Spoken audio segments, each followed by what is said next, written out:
उसके पास बड़े बड़े सब्जेक्ट्स हैं, चाहे हम हिस्ट्री की बात करें, इकोनॉमिक्स की बात करें, एथिक्स की बात करें, एसए की बात करें, उसके पास ऐसे सब्जेक्ट्स हैं जिनके अंदर उसका फ्लो होना चाहिए। सर बच्चों की तरफ से एक क्वेश्चन और है कि अगर कोई नया स्टूडेंट है वो अपनी तैयारी की शुरुआत करना चाहता है और अगर वो अपनी तैयारी की शुरुआत कर रहा है तो उसके लिए क्या रोड मैप होना चाहिए जिससे कि वो आसानी से। अब क्वेश्चन आने लगे कि 1857 के विद्रोह में जो लड़े थे उनके विचारों के विमर्श करिए, उनका आकलन करिए। तो अब इसके बारे में आपको यहाँ पर सोचना पड़ेगा, क्योंकि बहुत सारे ऐसे अभ्यर्थी हैं जो पहली बार में सिलेक्ट नहीं होते हैं, कई बार इंटरव्यू में रह जाते हैं, कई बार मेंस में 1-2 नंबर से रह जाते हैं। मध्य प्रदेश में पर्यटन को लेकर के आने वाली समस्याओं के बारे में बताइए। जी सर, सबसे इम्पोर्टेंट चीज़ है कि क्योंकि हाउस वाइफ जो होती है उन्हें घर भी देखना होता है और उनके पास समय की थोड़ी सी कमी होती है, तो उनको कंटेंट बहुत सीमित रखने की ज़रूरत है। यही बात होती है सर कि बच्चे को 3 तरीके तो यूज करने पड़ेंगे। पहले उसको पढ़ना पड़ेगा। नमस्कार दोस्तों, आप सभी का स्वागत है MPPSC स्टडी IQ पर और मैं हूं हरी सिंह राजपूत और आज आपके लिए लेकर आया हूं एक शानदार पॉडकास्ट। और इस पॉडकास्ट में हम लोग बात करेंगे कि MPPSC मेंस की तैयारी कैसे करें, क्योंकि अभी हाल ही में MPPSC प्रीलिम्स हुआ है और रिज़ल्ट के बाद से बच्चों के मन में एक डर अभी से ही है कि मेंस को कैसे बेहतर बनाएं। और इस बारे में बातचीत करने के लिए मेरे साथ हैं एक वरिष्ठ शिक्षक जो हैं अमित सिलानी सर, जिनके पास एक लंबा अनुभव है MPPSC, UPSC और अदर स्टेट PCS में पढ़ाने का। सर मुखर्जी नगर की फेमस फैकल्टी हैं और आज हमारे साथ जुड़े हैं, जो आपको बताएंगे कि कैसे आप मेंस में अच्छे आंसर लिख सकते हैं, मेंस की तैयारी को बेहतर कैसे कर सकते हैं और मेंस में किन किन हर्डल का सामना आपको करना पड़ता है और उन चुनौतियों को आप कैसे दूर कर सकते हैं। तो अमित सर, आपका बहुत बहुत स्वागत है स्टडी IQ पर। तो अमित सर, अपने बारे में थोड़ा सा बताइए जिससे कि बच्चे आपको जान सकें और हम फिर आगे बातचीत करते हैं। Thank you so much sir. आप सभी को मेरा नमस्कार। सर देखिए, टीचिंग ही जर्नी रही है हमेशा से ही और एक्सीडेंटल नहीं है। जी सर। प्रोफेशनल है और एक ही काम है कि सिर्फ बच्चों के लिए कैसे बेहतर किया जाए, कैसे उनको एक डिज़ाइन दिया जाए कि भाई आप अपनी जर्नी में इस तरह से बेहतर कर सकते हैं और अच्छा। क्योंकि यहाँ एक प्रॉब्लम ये नहीं है कि सर बच्चे को सिर्फ अपना करना है, प्रॉब्लम ये है कि बच्चे को दूसरों से अच्छा करना है, क्योंकि उसकी लड़ाई दूसरों से है। और इसी बात को लेकर के आज हम लोग आपके सामने हैं और एक पॉडकास्ट के थ्रू आपके एक एक क्वेश्चन का आंसर हम लोग, जो आपके तरफ से आने वाले क्वेश्चंस हैं उनका आंसर, क्वेश्चन भी हम ही करेंगे और उनका आंसर भी हम ही देंगे। तो बाकी धीरे धीरे जब हम लोग क्लासेस में मिलेंगे तो सर जर्नी तो बच्चा बताता है। जी सर, क्योंकि टीचर को बनाने वाला बच्चा ही होता है। तो आज तक जो भी पहुँचे हैं तो बच्चों की बदौलत पहुँचे हैं और उम्मीद करते हैं आगे भी आप लोग का ऐसा ही प्यार हमें मिलता रहेगा और दिन रात हम लोग ऐसे ही मेहनत और भी ज़्यादा करते रहेंगे। जी सर, बहुत सही कहा सर आपने, क्योंकि शिक्षक को बनाने वाले विद्यार्थी ही होते हैं और शिक्षक जो भी मेहनत करता है वो विद्यार्थियों से ही पता चलता है कि उसकी मेहनत किस दिशा में जा रही है। तो सर मैं आपसे सबसे पहले आज एक सवाल पूछना चाहूँगा कि अक्सर बच्चे जब MPPSC की तैयारी करते हैं तो वो अपनी तैयारी की शुरुआत प्रीलिम्स से कर लेते हैं। तो मुझे लगता है कि प्रीलिम्स से तैयारी करना कहीं ना कहीं एक बहुत बड़ी गलती होती है और फिर जैसे ही उनके सामने मेंस आता है और वो डरने लगते हैं। तो आपके हिसाब से बच्चों को तैयारी मेंस की करनी चाहिए शुरुआत से या प्रीलिम्स की करनी चाहिए, कैसे वो अपनी तैयारी की शुरुआत करें? देखिए सर, बच्चे का पैनिक होना एक तो वो इस एज के अंदर है, ठीक है, जब उसकी बॉडी में हार्मोन्स का लेवल बहुत ज़्यादा है, जब उसको जो थिंकिंग एबिलिटी है वो डेवलप होने लग रही है। जी सर। तो ऑब्वियसली वो पैनिक तो होगा ही होगा। लेकिन सबसे बड़ी बात एक बच्चे के सामने ये आती है कि बच्चा इस बात को सोचना बंद कर देता है कि उसको मेंस में 3 घंटे में 3000 से 3500 वर्ड्स लिखने हैं। जी। उसके पास बड़े बड़े सब्जेक्ट्स हैं, चाहे हम हिस्ट्री की बात करें, इकोनॉमिक्स की बात करें, एथिक्स की बात करें, एसए की बात करें, उसके पास ऐसे सब्जेक्ट्स हैं जिनके अंदर उसका फ्लो होना चाहिए। अब बात अगर वो सिर्फ प्रीलिम्स की प्रिपरेशन करता है तो वो उसके पास क्या आएगा, सिर्फ फैक्ट आएंगे। उन फैक्ट के जरिए आप 3000 वर्ड्स नहीं लिख सकते हैं 3 घंटे में। तो आपको ऐसा नहीं करना चाहिए कभी, या बच्चों को सर ऐसा नहीं होना चाहिए कि उसको सिर्फ प्रीलिम्स के लिए प्रिपरेशन करे, वो अपने आप को मेंस के लिए भी साथ साथ तैयार करते हुए चले, वो देखता हुआ चले कि क्या मैं उस लेवल पर हूँ। क्योंकि आप जब एग्ज़ाम में बैठेंगे तो अब वहाँ आपको कोई डिक्टेट करने वाला नहीं होगा, आपकी थिंकिंग एबिलिटी की जितनी ज़्यादा होगी, आपके ब्रेन के अंदर जितने वर्ड्स होंगे, उन वर्ड्स को आप वहाँ पर एक्सप्लेन कर रहे होंगे। तो सबसे बड़ी बात यही यहाँ पर आकर के ये अटक जाती है कि आप केवल अगर प्रीलिम्स में रह गए, अगर आप यही सोचते रह गए कि मैं प्रीलिम्स की प्रिपरेशन करता रहूँगा, तो आप मेंस में वो नहीं लिख पाएंगे जो एक स्टूडेंट के पास होना चाहिए। बिल्कुल सर, क्योंकि अक्सर ये देखा गया है, अभी जैसे प्रीलिम्स हुआ है तो बहुत सारे बच्चों का ये कहना है कि सर हमारा प्रीलिम्स तो निकल रहा है लेकिन हमने मेंस पढ़ा ही नहीं। अब मेंस का सिलेबस देखकर उनको चक्कर आने लगते हैं। बिल्कुल। तो इसीलिए जब आप मेंस बहुत अच्छे से तैयार करते हैं तो आपका प्री भी ईजी हो जाता है, और जब आपका प्री निकल रहा होता है तो मेंस लिखने में भी आपको दिक्कत नहीं आती, क्योंकि आपका सिलेबस हो जाता है। ये प्रॉब्लम आती है सर जी बच्चों के सर। साथ। अच्छा, ये बताइए सर, जैसे कई बार बच्चों की तरफ से क्वेश्चन है ये जी सर। कि जो मेंस का क्वेश्चन मतलब आंसर राइटिंग है, उसमें नॉलेज का गेम होता है या प्रेजेंटेशन का गेम होता है? क्योंकि जब बच्चा स्टार्टिंग में प्रिपरेशन कर रहा होता है तो उसके सामने ऐसे ऐसे बहुत सारे चैलेंजेस आते हैं, तो इसके बारे में थोड़ा सा बच्चों को जी सर, देखिए नॉलेज का टेस्ट तो सर प्रीलिम्स में हो जाता है। तो ये जो मेंस है, मेंस बेसिकली प्रेजेंटेशन का और आपके एनालिटिकल अप्रोच का टेस्ट है कि आप प्रेजेंटेशन कैसे करते हैं, मतलब आप अपने आंसर को कैसे बाकी लोगों से अच्छा बनाएंगे, क्योंकि आंसर तो सभी लिख रहे हैं और आंसर में जो शब्दों का चयन आप कर रहे हैं वो बहुत इंपॉर्टेंट है। तो इसमें 2-3 चीज़ें बहुत इंपॉर्टेंट है। पहली चीज़ है कि आपका प्रेजेंटेशन बहुत अच्छा होना चाहिए, क्योंकि अगर आपका प्रेजेंटेशन अच्छा नहीं है तो आप सामने वाले को जो आपका कॉपी चेक करने वाला है आप उसे इम्प्रेस नहीं कर सकते। दूसरा, उसमें आपकी जो भाषा और शब्दों का चयन है वो आपका बहुत अच्छा होना चाहिए। तो इसके लिए ज़रूरी है कि आप अपने आप को पहले से ही आंसर राइटिंग की प्रैक्टिस करें, PYQ लगाएं, जिससे कि आप क्या कर सकें, मेंस पर अपनी पकड़ बना सकें। और जब आप पहले से प्रैक्टिस करके जाएंगे और मेंस में जब आप वो क्वेश्चन देखेंगे तो पहले से ही आपके दिमाग में उसकी फ्रेमिंग रहेगी और आप आसानी से उस प्रश्न का उत्तर दे सकते हैं। और अक्सर ये देखा गया है कि जो पहले से प्रैक्टिस करके जाता है, PYQ लगाता है, मॉडल टेस्ट देता है, वो मेंस में अच्छा परफॉर्म करता है और अच्छे नंबर लेकर आता है। बहुत बढ़िया सर। सर, बच्चों की तरफ से एक क्वेश्चन और है कि अगर कोई नया स्टूडेंट है, वो अपनी तैयारी की शुरुआत करना चाहता है, और अगर वो अपनी तैयारी की शुरुआत कर रहा है तो उसके लिए क्या रोड मैप होना चाहिए जिससे कि वो आसानी से प्रीलिम्स मेंस को क्वालिफाई कर सके? देखिए सर, जो अभी स्टूडेंट नए हैं या जो अभी ग्रेजुएशन करके आएंगे, या कई बार ऐसा होता है कि मैं 12th पास किया हूँ सर, तो मैं धीरे धीरे साथ साथ अपने कॉलेज के साथ अपनी प्रिपरेशन करना चाहता हूँ, तो उनको मेरा 3 सजेशन है। पहला सजेशन ये है कि पहले तो कोई भी चीज़ होती है ना, वो अंदर से आती है। बिल्कुल सर। पहले अपने उस लेवल को देख लें कि क्या आप सीरियस एस्पिरेंट हैं या नहीं है, क्या आपके अंदर वो सीरियसनेस है या नहीं है। क्योंकि ये जर्नी वो है सर कि यहाँ मतलब आपको ये सर्च करना पड़ेगा कि एक वो वर्ड आता है ना सर कि अंडा पहले आए या मुर्गी पहले आई। जी सर। इस तरह की खोज में निकलना पड़ेगा।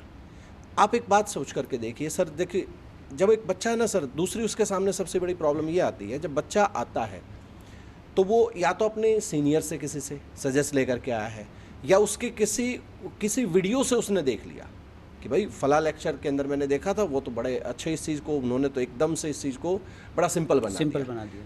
सिर्फ प्लानिंग कर रहा है। जब तक समुद्र की गहराई में नहीं उतरोगे ना, तब तक पता ही नहीं चलेगा उसका वो गहराई कितनी है उसकी। मतलब पहला सवाल खुद से ये होना चाहिए कि क्या आप उसकी तैयारी के लिए बने हैं और आप कर सकते हैं या नहीं है। जी सर। दूसरा, आप उसमें गहराई में कितने डेप्थ में जाना है ये पता होना चाहिए, क्योंकि यहाँ ये नहीं है कि आप आ गए और डूब गए और कुछ दिन बाद डिमोटिवेट हो और चले गए, ये नहीं होना चाहिए। तीसरा सर, बच्चे को ना स्टार्टिंग से ही एक NCERT का जो चीज़ें होती हैं, NCERT को उसको ना बड़े बेसिक से पढ़ना पड़ेगा। उसको तरीके से उस NCERT को पढ़ करके उसको ये देखना पड़ेगा कि मैं इसमें से कितना कैप्चर कर सकता हूँ। साथ ही साथ आपको ये देखना पड़ेगा बच्चा कि आपके पास आपके सराउंडिंग कैसे हैं, क्या आपके पास वो माहौल है या नहीं है। तो जो बच्चा सर इन 3 कंडीशंस पर रुक जाता है, वो बच्चा शायद ही ऐसा होगा कि अपनी प्रिपरेशन में सफल ना हो। जी सर, मतलब पहले खुद का आकलन करना है और शुरुआत NCERT से करनी है, जिससे उसका बेसिक बहुत स्ट्रॉन्ग हो जाए सर। जी सर। और तीसरा, उसको ये पता होना चाहिए कि उसके आसपास का माहौल कैसा है, उसके मेंटोर कैसे हैं, उसके टीचर्स कैसे हैं, वो कहाँ से अपने आप को तैयार कर रहा है। कुल मिलाकर ये है कि पूरा माहौल अपने आसपास उस चीज़ का क्रिएट करना पड़ेगा कि आपको एक सिविल सर्वेंट बनना है, उसी तरह आपको सोचना पड़ेगा, उसी तरह के लोगों के साथ आपको उठना बैठना पड़ेगा और एक सही मेंटर का चुनाव। जो हवाबाजी होती है ना सर एक बच्चे के अंदर, वो बंद करनी पड़ती है। जी सर। अब मान लीजिए क्वेश्चन पूछ लिया गया कि गरीबी क्यों है, तो नॉर्मल आदमी कहेगा लोग काम नहीं करते। लेकिन यहाँ बच्चे को क्या करना पड़ेगा, यहाँ बच्चे को एमपी की स्कीम्स को जोड़ना पड़ेगा जी। कोई डाटा उठाना पड़ेगा कि एमपी के अंदर गरीबी इसलिए है कि इतने सारे, यहाँ से ये डाटा ये कहता कि इतनी यहाँ गरीबी है और इस गरीबी के कारण क्या क्या है। उसको मतलब हवाबाजी में आंसर नहीं जी, देना, जो भी कह रहे हैं आप उसको तथ्यों के साथ आपको कहना उसको पड़ेगा। ये बच्चे को सीखना पड़ता है सर। जी सर। जी सर। सर बच्चा दिन भर पढ़ता है, नोट्स बनाता है, लेक्चर देखता है, फिर भी मतलब उस लेवल पर नहीं पहुंच पा रहा जहां उसको जाना चाहिए। तो आप बच्चों को मतलब ये बताएं सर कि वो बच्चा क्या मिस कर रहा है अपनी इस प्रिपरेशन में। सर आजकल बच्चों के साथ सबसे बड़ी दिक्कत ये है कि वो लगातार क्लासेस देख रहे हैं और क्लासेस देखने के बाद कोशिश ये करते हैं कि वो उनको मेमोराइज़ हो जाए, लेकिन ऐसा नहीं हो पाता। उसका कारण ये है कि बच्चा पढ़ने के बाद उसका एनालिसिस नहीं करता। जैसे कि अगर मैं अपनी बात करूं, जब मैं पढ़ता था तो अगर मैंने कोई चीज़ पढ़ी है तो मैं उसके बारे में पहले उसको रिकॉल करता रहता था प्रॉपर तरीके से कि आज मैंने क्या पढ़ा है, उसमें क्या क्या इंपॉर्टेंट चीज़ें थी। तो कहने का मतलब ये है कि जब आप चीज़ों को एनालिसिस करेंगे और उसके बाद अपनी मेमोरी में स्टोर करेंगे तो वो आपको याद भी आएंगी और सही समय पे आप उनका उपयोग भी कर सकेंगे। तो पढ़ना है, पढ़ने के साथ साथ रिवीजन करना है, रिवीजन के साथ उस टॉपिक के PYQ लगाने हैं। और अगर आप PYQ लगा लेते हैं तो उससे ये होता है कि आपके दिमाग में इस टॉपिक के क्वेश्चंस क्लियर हो जाते हैं कि इस टॉपिक से ये एग्ज़ाम में पूछा जा सकता है और ये एग्ज़ाम्स के लिए इम्पॉर्टेंट है और क्या इसमें आपको छोड़ना है। तो जब आप हर टॉपिक को इस तरीके से तैयार कर लेंगे तो इससे आप एक टॉपिक पर पकड़ बनाएंगे और फिर दूसरे टॉपिक को आप इस तरीके से कवर कर सकते हैं। जी सर। सर आजकल एक बहुत बड़ी प्रॉब्लम बच्चों के साथ आ रही है कि बच्चे कंटेंट जो है उसको स्टोर कर रहे हैं और कंटेंट बहुत ज़्यादा हो गया है और कहीं ना कहीं इस कंटेंट को कलेक्ट करने के चक्कर में वो मेंस पे बहुत ज़्यादा फोकस नहीं कर पाते हैं क्योंकि वो कंटेंट के पीछे ही भागते रहते हैं और वो मेंस में जो उनका प्रेजेंटेशन होना चाहिए, ओरिएंटेशन होना चाहिए, उसमें वो इम्प्रूव नहीं कर पाते। तो उन्हें मेंस में कैसे अपने इम्प्रूवमेंट को सुधार करना चाहिए, इसके बारे में थोड़ा आप बताइए। सर ये बात तो आज के दिन सच हो गई कि बच्चा कंज्यूमर हो गया है। जी सर। प्रोड्यूसर होना बंद कर गया। अगर टेलीग्राम पर जाएं तो उसके पास हर कोचिंग के नोट्स होंगे, यूट्यूब पर जाएं तो उसके पास बहुत सारे लेक्चर्स हैं।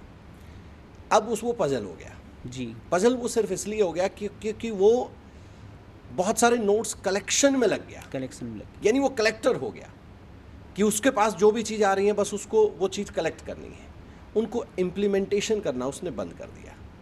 यहाँ सबसे बड़ी प्रॉब्लम बच्चे के साथ ये यहाँ से आनी स्टार्ट होती है कि वो अब अपनी जो थिंकिंग एबिलिटी है उसके थ्रू काम ही नहीं कर रहा है। वो अब बात करने लग गया किसकी, वो बात करने लग गया कि जो बाकी लोग उसको सजेस्ट कर रहे हैं उनकी। और बच्चा एक बात याद रखिएगा, सिलेक्शन आपकी खुद की एबिलिटी से होगा, किसी दूसरे के सजेशन से सिलेक्शन नहीं होगा। आपको दूसरे लोग सजेस्ट इतना कर सकते हैं कि आपका ये रास्ता गलत है और ये रास्ता ठीक है, लेकिन उस रास्ते पर को बेहतर बनाने का काम सिर्फ वो आप लोगों का होगा।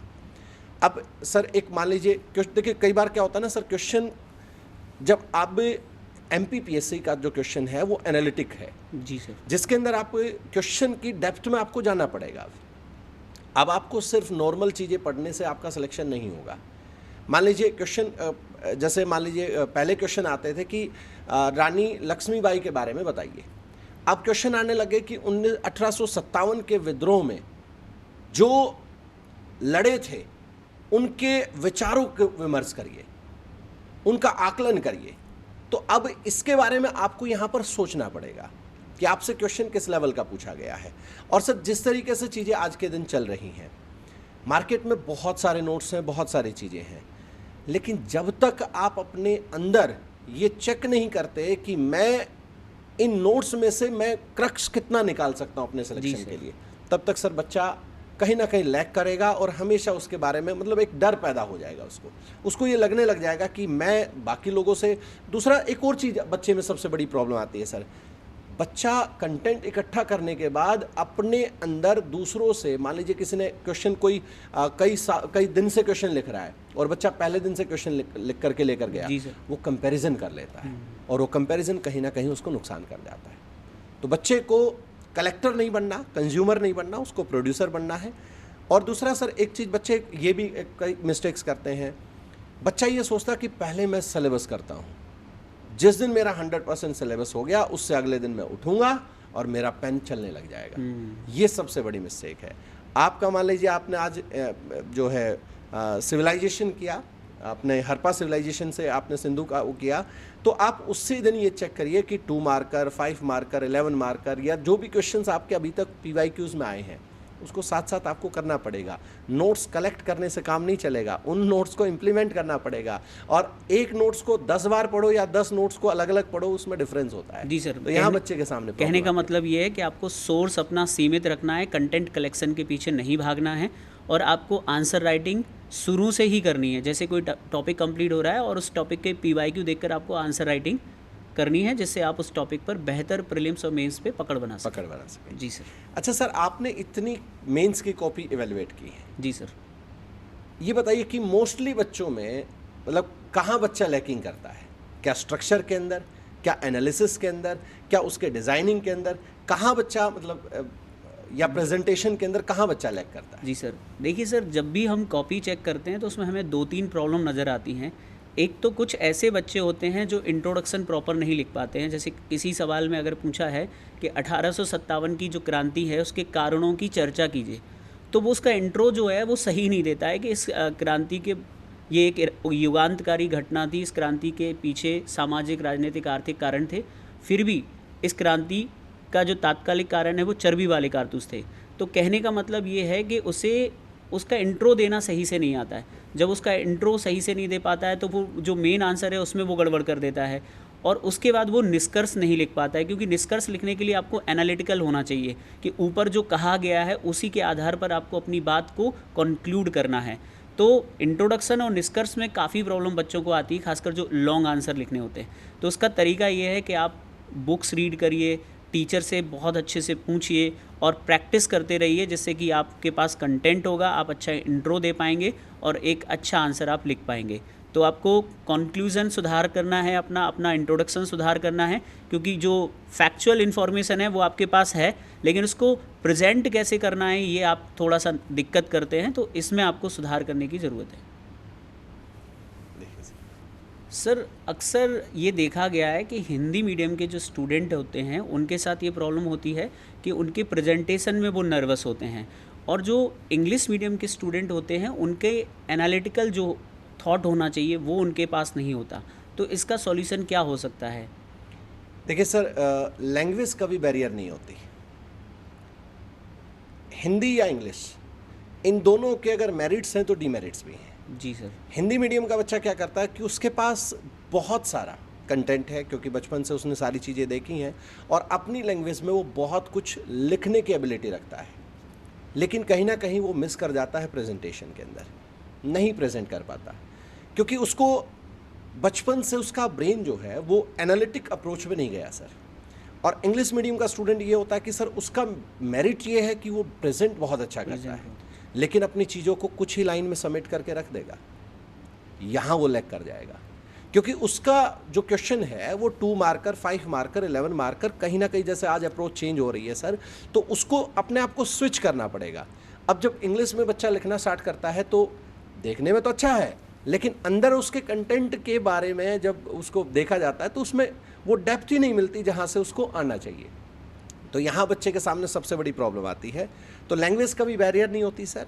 बैरियर एक चीज़ होती है कि वो अपनी उस डेप्थ में नहीं जा पा रहा है जितना इंग्लिश मीडियम के लिए ये खास बात है कि जहाँ तक एग्जामिनर ने पूछा है, और हिंदी मीडियम वहाँ नहीं जा पा रहा है जहाँ उसको जो है कितना अच्छा उसको प्रेजेंट करना चाहिए। जैसे हम एक क्वेश्चन के थ्रू बात करते हैं सर, मान लीजिए ये पूछा गया कि बुंदेलखंड की समस्याओं के बारे में बताइए। बड़ा नॉर्मल क्वेश्चन है, हिंदी मीडियम से पूछा, इंग्लिश मीडियम से पूछा। अब दोनों क्या करेंगे, दोनों भाई जो पानी की समस्या उसके बारे में लिखेंगे, गरीबी के बारे में लिखेंगे, जो भी डिजास्टर्स है उसके बारे में लिखेंगे। अब बच्चे ने लिख तो दिया सर, लेकिन अब यहाँ प्रेजेंटेशन का गेम आता है।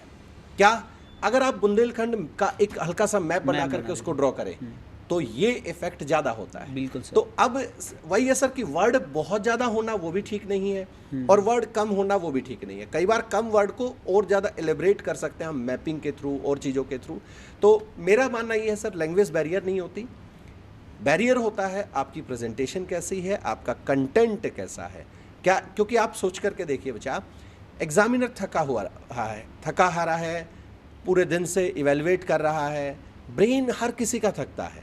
ये मत सोचिए कि सिर्फ आप ही का ब्रेन है, आप पढ़ते हो सर हमारा ब्रेन थक जाता है, नहीं, ब्रेन सबका थकता है, हम लोग का भी थकता है सर, हम लोग पूरा पूरा दिन क्लास लेते हैं, ब्रेन हमारा भी थकता है।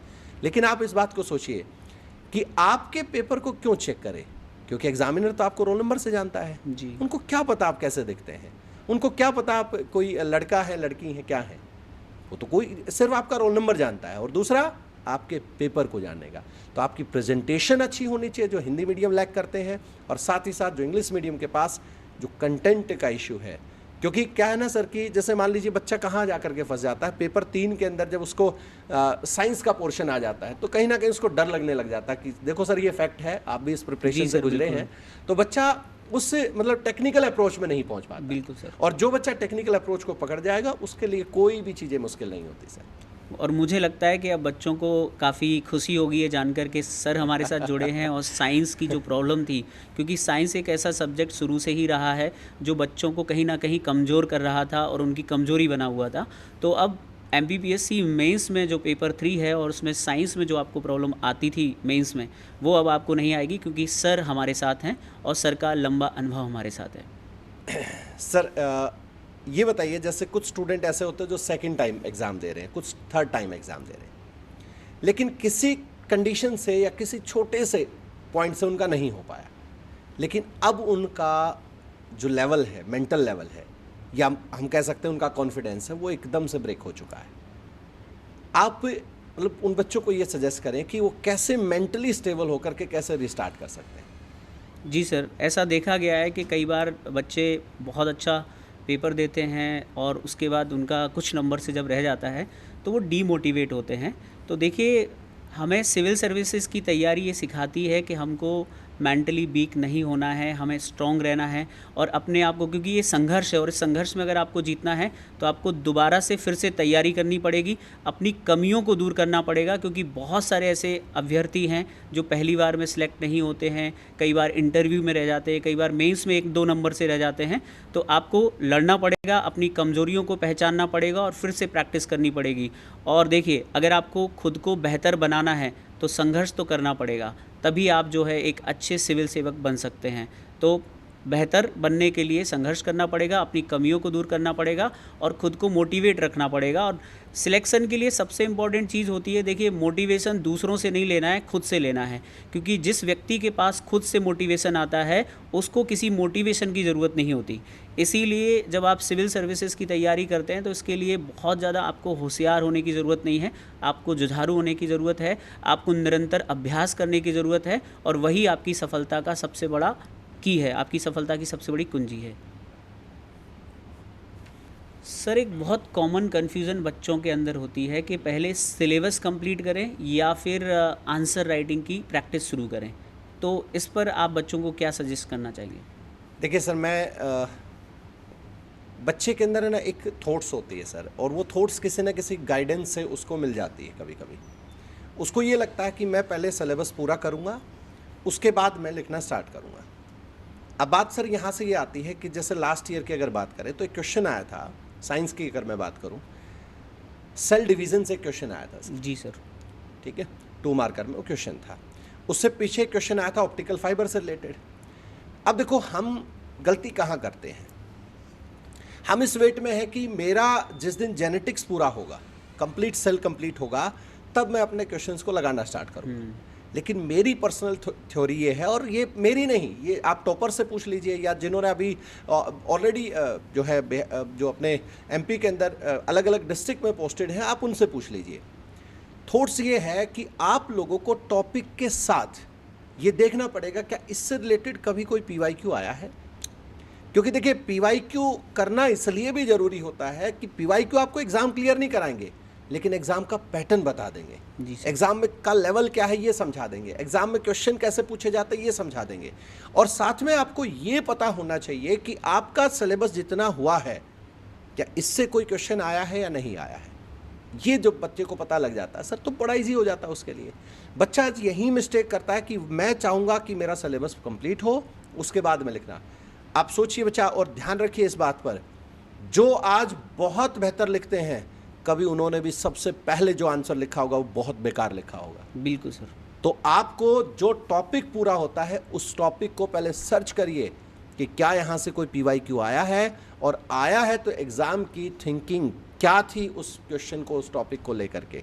और साथ साथ मेरा सजेशन यही है सर कि साथ साथ लिखे बच्चा, जैसे जैसे क्लासेस कंप्लीट हो, क्योंकि उसके बाद जब सिलेबस उसका पूरा होगा तो तब तक वो कई 100 क्वेश्चन लिख चुका होगा, ये कॉन्फिडेंस अलग होगा उसके। सर एग्जैक्टली बिल्कुल आप जो कह रहे हैं मैं पूरी तरह से सहमत हूँ, क्योंकि मैं भी अपनी क्लासेस में ये करवाता हूँ कि जैसे ही कोई टॉपिक कंप्लीट हुआ है तो उसके जितने भी PYQ हैं, जैसे वो 2 मार्कर हैं, 7 मार्कर हैं, 10 मार्कर हैं, बाकायदा वहाँ पे लास्ट में मैं लिखवाता हूँ कि ये एग्ज़ाम में इस टॉपिक से पूछे गए, जिससे कि आप इस टॉपिक को इस अप्रोच के साथ तैयार कर सकें। और दूसरी बात जो आपने कही है कि आंसर राइटिंग कोई भी व्यक्ति पहली बार लिखेगा, उसका आंसर, और जो वो लगातार लिखेगा, आंसर राइटिंग वैसे भी एक कला है, धीरे धीरे ही आप उस कला में निपुण होते हैं।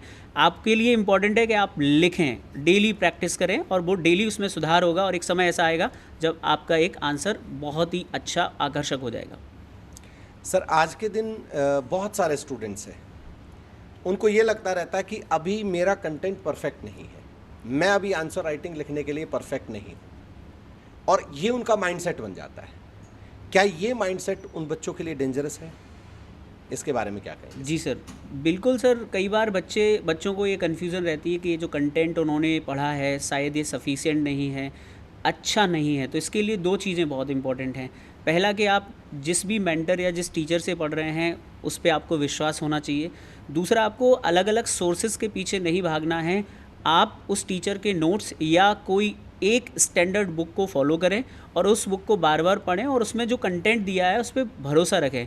आप देखिए, कंटेंट चेंज नहीं होता बहुत ज़्यादा, लेकिन आपको कंटेंट पे पकड़ बनानी ज़रूरी है, और ये आपको सिखाता है आपका शिक्षक। तो आप अपने टीचर से कनेक्ट रहें, उनसे बात करें कि ये जो कंटेंट है जो मैं पढ़ रहा हूँ, ये इसको मैं कैसे और इम्प्रूव कर सकता हूँ। तो मेंस में भी और प्री में भी उस कंटेंट का आप बहुत सही से उपयोग करना सीख जाएंगे। यानी ये कह सकते हैं कि सर बच्चे के अंदर एक ऐसा माइंडसेट होना चाहिए कि उसको ये लगे कि भाई जितना उसने पढ़ा है उसको एक तो बार बार पढ़े, और जो पढ़ा है उसने वो परफेक्ट पढ़ा है। बिल्कुल सर, ये उसके ब्रेन में थॉट्स रहने चाहिए। बिल्कुल सर। बहुत बढ़िया सर। सर देखा गया है कि आज मार्केट में मेंस के लिए बहुत सारी टेस्ट सीरीज़ अवेलेबल हैं और बच्चा कंफ्यूज रहता है। तो आपके अकॉर्डिंग वो बच्चा जो है वो टेस्ट सीरीज़ का चुनाव कैसे करे कि वो एक सही टेस्ट सीरीज़ को सिलेक्ट करे कि ये उसके लिए बेहतर हो सकती है? देखिए सर, आज के दिन है ना, बहुत सारे लोगों को ये लगने लग गया कि MPPSC UPSC जैसा है, लेकिन सच्चाई कुछ और है सर। और सच्चाई को समझने के लिए बच्चे को एक कदम आगे उठाना पड़ेगा। देखिए, MPPSC UPSC जैसा नहीं है, ये बात आप दिमाग में रखिए। बहुत सारे कोचिंग क्या करते हैं सर, टेस्ट सीरीज़ क्या करती हैं कि UPSC के क्वेश्चन को ही थोड़ा सा MP के अंदर डाल करके और बच्चे से पूछ ली जाती हैं चीज़ें। जी सर। उस अप्रोच को ही चेंज कर दिया जाता है। फिर बच्चे को लगता है कि बड़ा टफ है, वो डिमोटिवेट हो जाता है। तो आपको, मैंने क्या कहा अभी थोड़ी देर पहले भी हमारी बात हुई और सर ने भी अभी आपको बताया कि आपको प्रीवियस ईयर क्वेश्चंस देखकर ये आइडिया लगेगा कि हमारा डेप्थ कहाँ तक जा रहा है। जी सर। क्योंकि UPSC के अंदर जो क्वेश्चन आ रहा है वो 15 मार्क्स आ रहा है, 12 मार्क्स आ रहा है, 50, वो वहाँ क्वेश्चंस का अप्रोच अलग है। आपको ये पता होना चाहिए कि भाई आपका जो क्वेश्चन आप लिख रहे हो या किसी भी टेस्ट सीरीज़ को आपने दिया है, उस टेस्ट सीरीज़ का रिलेवेंट आपके PYQ से है या नहीं है, ये बात आपको पता होनी चाहिए। दूसरी बात, आपके सामने एक चीज़ और होना चाहिए बच्चा, कि आप कई बार ऐसी भी चीज़ देखी होंगी, और आप इस बात को अगर मैं बोलूँगा तो आप अपने आप से कनेक्ट भी करेंगे। बहुत बार आपके साथ ऐसा भी हुआ है कि आप कोई क्वेश्चन आपने लिखा, टेस्ट सीरीज़ के अंदर था और बहुत टफ था, और आप डिमोटिवेट हो गए कि सर एक्चुअली ना ये एक स्ट्रेटेजी होती है। आपको अगर जब तक डराया नहीं जाएगा तब तक आप उन पर बिलीव कैसे करोगे कि हाँ यही टेस्ट सीरीज सबसे बेस्ट है हमारी। ये एक स्ट्रेटेजी होती है बच्चे को के अंदर डर पैदा करने की, और हम इसी बात से बच्चे के ब्रेन में ना सर यही बात घर कर जाती है।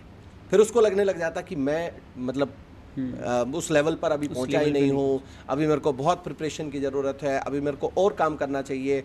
वो डर उसमें पैदा हो जाता है, और कहीं ना कहीं वो डर उसको लैग कर जाता है। कभी कभी ना कभी उसके ब्रेन में ही आने लग जाता कि मैं बाकी बच्चों से जैसा तो बन ही नहीं पा रहा हूँ। तो आपको टेस्ट सीरीज देखते टाइम एक चीज़ जरूर देखना चाहिए कि क्या इसका रिलेवेंट मेरे PYQ से या मेरे MP से है या नहीं है। इसको आप यूपी से कनेक्ट करें, यूपीएससी से कनेक्ट करें, उसका रिलेवेंट बनता ही नहीं है, क्योंकि हमारे यहाँ जो पूछा जाता है वो MP की स्कीम्स को ऐड करके पूछा जाएगा। हमारे यहाँ जो पूछा जाएगा आपको उस क्वेश्चन के अंदर अपने सिनेरियो को कनेक्ट करना पड़ेगा, अपने आसपास होने वाली चीज़ों को जोड़ना पड़ेगा।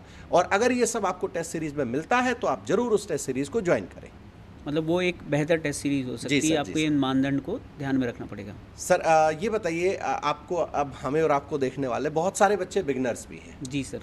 है ना, और वो जब क्वेश्चन अब वो आंसर राइटिंग करते हैं तो कहीं ना कहीं डिमोटिवेट हो जाते हैं। तो उनको मतलब डिमोटिवेट होने से वो कैसे बचें, कैसे अपने आप को इम्प्रूव रखें, उस लेवल मेंटल लेवल तक रखें जहाँ तक उनको जाना है। जी सर, देखिए इसकी सबसे पहली चीज़ तो इम्पॉर्टेंट ये है कि बच्चों को खुद पे भरोसा रखना चाहिए कि वो जो पढ़ रहे हैं वो एग्ज़ाम ओरिएंटेड पढ़ रहे हैं। दूसरा, उन्हें अपने शिक्षक पे भरोसा रखना चाहिए। तीसरा, जब वो आंसर लिखते हैं और आंसर लिखते समय जो उनकी कमियां हैं तो उनको एक बेहतर मेंटर की ज़रूरत होती है जो उनको बता सके कि इस आंसर में आपकी ये अप्रोच गलत थी, यहाँ आपको इसमें सुधार की ज़रूरत है। और स्टडी आईक्यू का खास फीचर ये है कि वो आपको मेंटरशिप देता है। अगर आप ऑफलाइन क्लास में पढ़ रहे हैं तो वहाँ पे भी हमारे एक ऐसे मेंटर हैं जो ऑलरेडी इंटरव्यू क्लियर किए हुए हैं या जिन्होंने लगातार कई मेंस निकाले हुए हैं, जो आपको बाकायदा आपकी कॉपी चेक करके आपकी कमियों को वहाँ पे रिमार्क करते हैं कि आपको इसमें सुधार की ज़रूरत है। प्रीलिम्स में भी कहाँ आप इम्प्रूव कर सकते हैं, टीचर आपको डेली आपको बताते हैं। तो मुझे लगता है कि इस काम में स्टडी आईक्यू काफ़ी अच्छा कर रहा है। ऑनलाइन भी मेंटरशिप प्रोग्राम चला रहा है, ऑफलाइन भी एक ऑलरेडी एक बहुत अच्छे मेंटर, चाहे यूपीएससी हो और स्टेट पीएससी दोनों में ही है, जिससे आप अपनी कमियों को दूर कर सकते हैं, खुद का जो अपना कॉन्फिडेंस है उसे इम्प्रूव कर सकते हैं। जी सर। यानी हम ये कहें कि सर बच्चा अगर स्टडी आईक्यू से जुड़ता है जी सर, तो उसके दिल में ये मलाल नहीं रहेगा कि अगर ये मेरे को मिल जाता तो मेरा सिलेक्शन हो जाता, क्योंकि हम उनको सब कुछ यहाँ पर प्रोवाइड दे रहे हैं। बिल्कुल सर, वेरी गुड सर।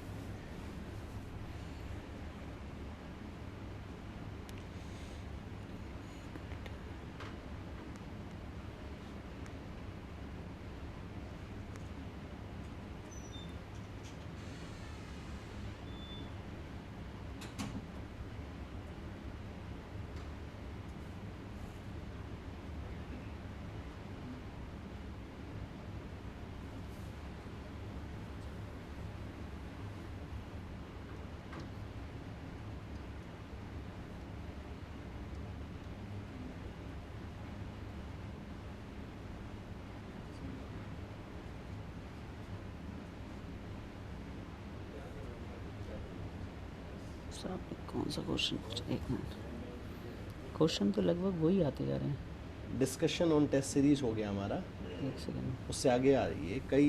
कई स्टूडेंट टेस्ट सीरीज बाई तो कर लेते हैं, अच्छा ये वाला है ना, बट टेस्ट देते ही नहीं।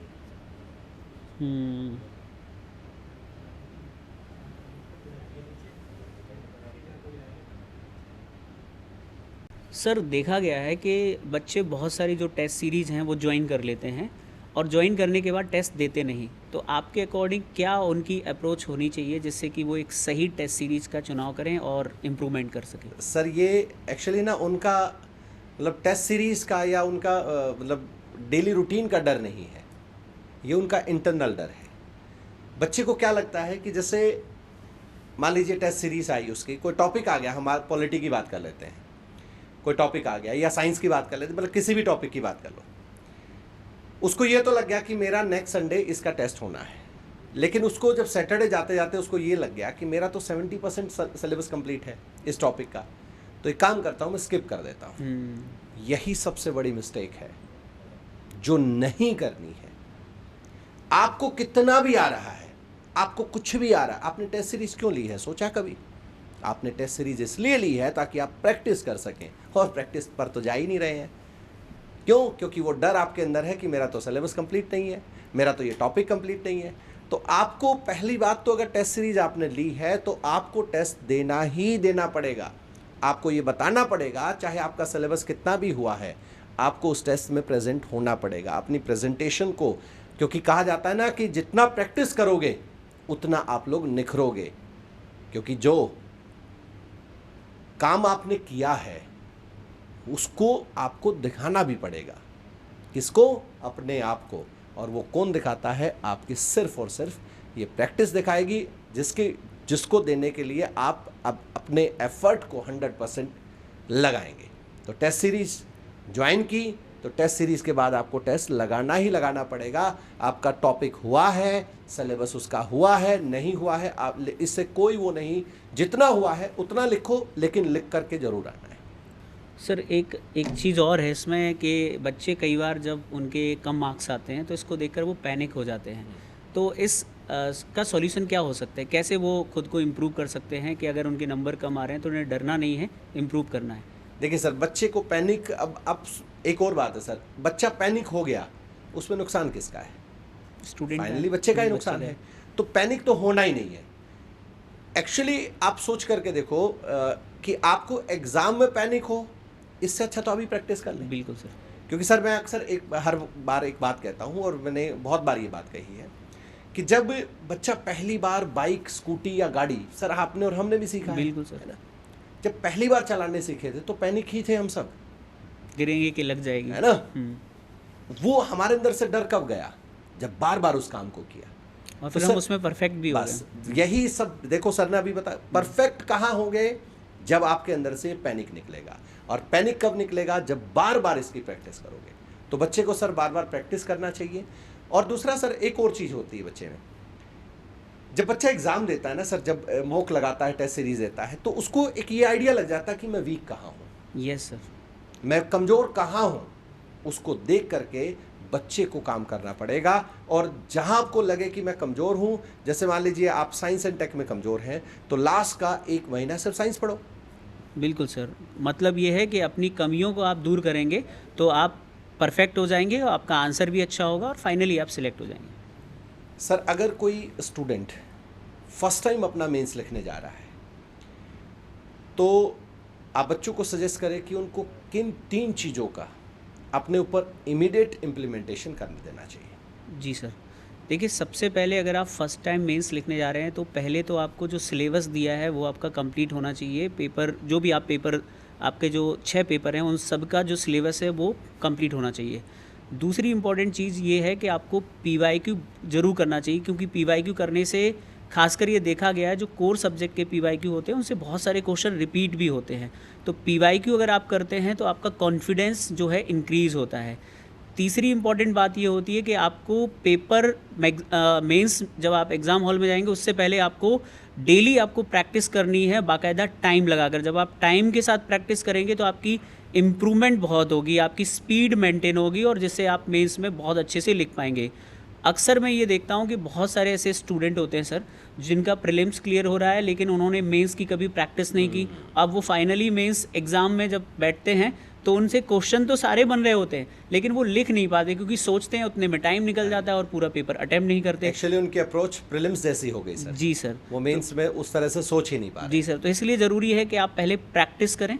दूसरी चीज़, अगर आप प्रैक्टिस करके जाएंगे तो आपके दिमाग में पहले से हर क्वेश्चन की एक फ्रेमिंग रहेगी कि इस क्वेश्चन में मुझे ये वाला कंटेंट प्रेजेंट करना है। इससे ये होगा कि आपका जो एग्ज़ाम में क्वेश्चन देखेंगे सबसे पहले आपको उसका आंसर इस तरीके से लिखना है, ये याद आएगा। यानी हम कह सकते हैं कि जो प्रीलिम्स पर फोकस कर जाते हैं, जैसे उसके सामने एक मेंस में क्वेश्चन आ गया कि मध्य प्रदेश में पर्यटन को लेकर के आने वाली समस्याओं के बारे में बताइए। जी सर। ठीक है, अब जो प्रीलिम्स पढ़ा है सर, वो तो एक फर्स्ट पेज पर वही लिखेगा कि भाई कौन कौन से पर्यटन स्थल हैं हमारे पास, यस, टूरिज्म स्पॉट कौन से, लेकिन क्वेश्चन पूछा कुछ और है। जी सर। तो यहाँ अप्रोच हम लोग कह सकते हैं कि वो अगर प्रीलिम्स पास करने पर लग जाता है तो कहीं ना कहीं मेंस में ये लैग कर सकता है। बिल्कुल सर, इसीलिए अगर वो पहले मेंस के अकॉर्डिंग सिलेबस को कवर करेगा और उन PYQ को सॉल्व करके जाएगा, क्योंकि ये वाला क्वेश्चन पहले भी आया हुआ है जो आपने अभी पूछा है, तो आप ये बता सकते हैं कि कौन कौन सी समस्याएं हैं पर्यटन को विकसित करने में। सर देखा गया है कि बहुत सारे एस्पिरेंट होते हैं जो मेंस लिख रहे होते हैं लेकिन फिर भी उनका मेंस क्लियर नहीं होता, तो कहीं ना कहीं उनको कुछ प्रॉब्लम आती है। तो उनकी अप्रोच में क्या बदलाव होना चाहिए जिससे कि जो नेक्स्ट मेंस वो लिखें और वो क्लियर कर सकें? सर देखो, बहुत सारे बच्चे मेंस लिख रहे हैं, इसका मतलब उनके पास कंटेंट तो है। ये तो नहीं कह सकते उनके पास कंटेंट की कमी है। कमी क्या है? कमी है कि वो कंटेंट डिसऑर्गेनाइज्ड है। Yes sir. उसका परफेक्ट स्ट्रक्चर नहीं है, वो ऑर्गेनाइज्ड नहीं है।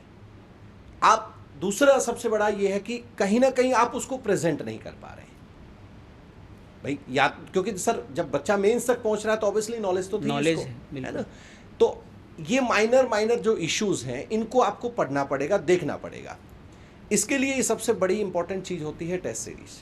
जी सर, हम भी देते हैं, स्टडी आईक्यू भी टेस्ट सीरीज देता है, इवेल्युएट करते हैं सर हम तो। बिल्कुल सर। बच्चों का जो क्वेश्चन आता है उसका मेंस आंसर राइटिंग की कहाँ आपने मिस्टेक की है, कैसे आप इसको प्रेजेंट कर सकते थे, कैसे कई बार आजकल क्या हो गया ना सर, एग्जामिनर ये देखने लग गया कि बच्चा उसको कोई एरो बना करके प्रेजेंट कर रहा है, मेन हाइलाइटर्स कर रहा है, अंडरलाइन कर रहा है, जो कोई स्कीम है कोई डाटा है उसको अंडरलाइन कर रहा है। ये चीज़ें बहुत इम्पैक्ट करती हैं। इससे आपको जो मेंस में छोटी छोटी मिस्टेक्स कर जाते हैं, या कोई बच्चा ऐसा है जो मेंस में कहीं कहीं रह जाता है, तो आपको क्या ध्यान रखना है कि आप मेंस में गलती कहाँ कर रहे हैं। क्योंकि छोटी छोटी जो चूक है ना, अगर मान लो आप मेंस क्लियर भी कर गए और आपका स्कोर कम बना तो आपकी रैंक पर बहुत बड़ा इफेक्ट आता है। तो इसलिए आपकी प्रेजेंटेशन, इसलिए आपके जो डिसऑर्गेनाइज्ड नोट्स हैं उनको एकदम ऑर्गेनाइज करो और एक बेहतर स्टूडेंट की तरह अपना आंसर लिखो। इसके लिए एक शॉर्ट नोट्स भी एक बेहतर सॉल्यूशन हो सकता है, जी क्योंकि सर। आप जब तक आपके पास कंटेंट होता है वो फैला हुआ होता है, तो आप उसे समेटने में गलती करते हैं। और जब आप शॉर्ट नोट्स बना कर रखेंगे तो आपके पास कंटेंट एकदम एक्यूरेट रहेगा कि मुझे इसमें ये आंसर प्रेजेंट करना है। यही बात होती है सर कि बच्चे को 3 तरीके तो यूज़ करने पड़ेंगे। पहले उसको पढ़ना पड़ेगा, जब अपने कोई नोट्स पढ़ रहे हैं, कुछ भी कहीं से भी पढ़ रहे हैं आप, फिर आपको अपने आप से ही क्वेश्चंस क्रिएट करने पड़ेंगे, क्यों और कैसे हुआ। बिल्कुल। और फिर आपको अपने ही हाथों से अपने नोट्स तैयार करने पड़ेंगे।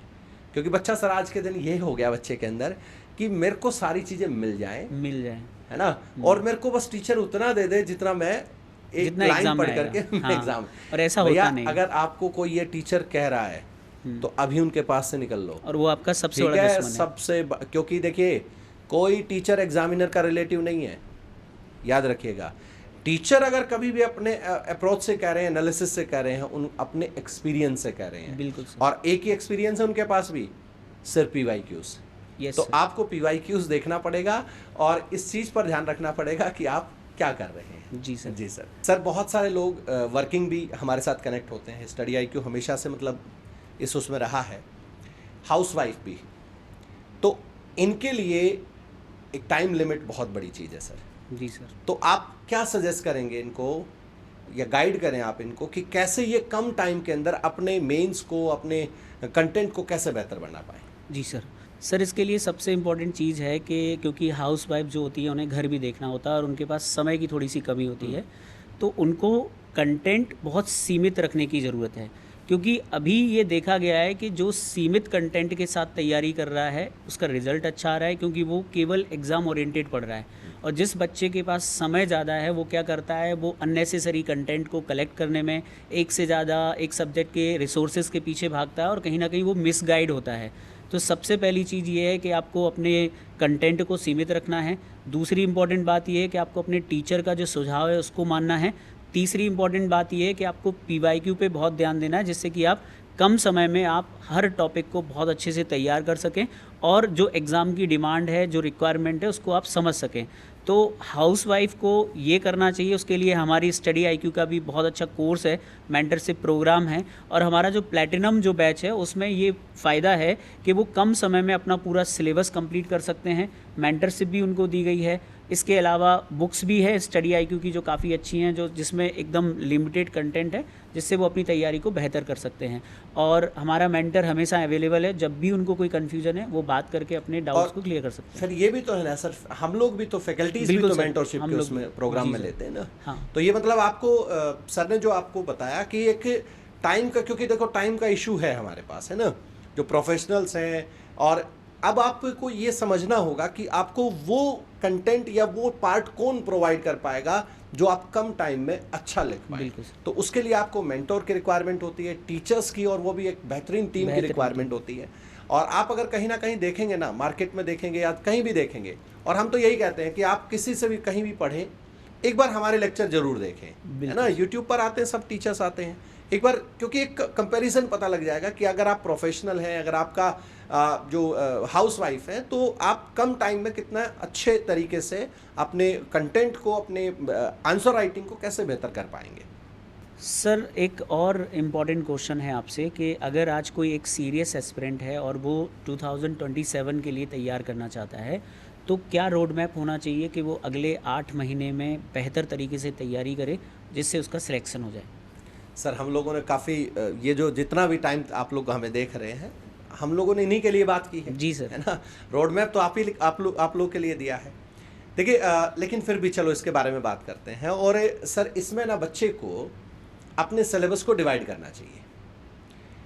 आप एक तो टाइम टेबल आपका फिक्स हो, ठीक है, जिसमें आपको ये लगे कि मेरा स्टैटिक सब्जेक्ट है, उसको सुबह सुबह पढ़े बच्चा, दोपहर में वो करंट रिलेटेड चीज़ें पढ़े और सुबह जो स्टैटिक सब्जेक्ट आपने पढ़ा था उससे रिलेटेड क्या कोई PYQ आया है या नहीं आया है वो पढ़े।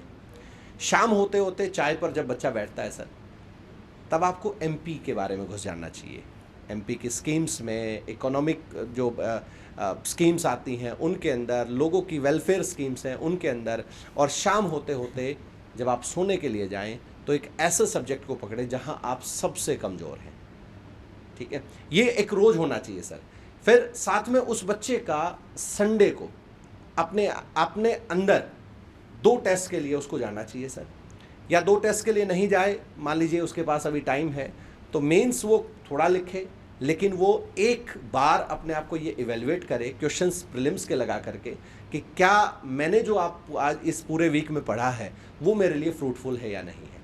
क्योंकि सर देखिए, बच्चे के पास सबसे बड़ा इशू यही आता है कि बच्चे को ये तो पता है कि उसको पढ़ना है, जी सर, लेकिन उसको ये नहीं पता कि उसको क्या नहीं पढ़ना है। बस ये क्या पढ़ना और क्या नहीं पढ़ना, इसके गैप को जो समझ जाता है ना सर, वो बच्चा, उसके सामने 8 महीने तो बहुत होते हैं सर। अगर तैयारी के लिए सीरियसली उसके अंदर घुसे बच्चा तो बहुत होते हैं सर।